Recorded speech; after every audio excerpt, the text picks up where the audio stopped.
Right, number 11 then, the quotient y equals log x over e to the x. So let's draw a grid. U over v, so u is the top thing, log x. V is equal to e to the x. There we go.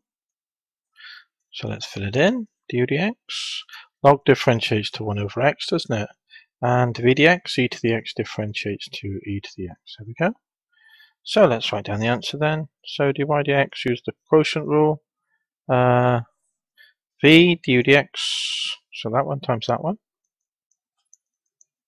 minus u to v dx, that one times that one, all over v squared. There we go. Let's just tidy that up then. Dy dx, e to the x over x, so 1 over x e to the x then, minus e to the x ln x over e to the x bracket squared.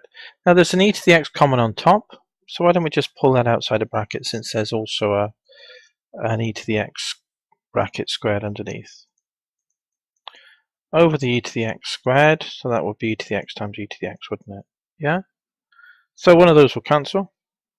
So we're just left with, I'll put it here, equals 1 over x minus ln x over e to the x. That'll do. Put it in a bracket. No, that's fine. I'm okay with that for an answer. You could pull this up now and flip the index of the x to minus x, couldn't you, using the rule?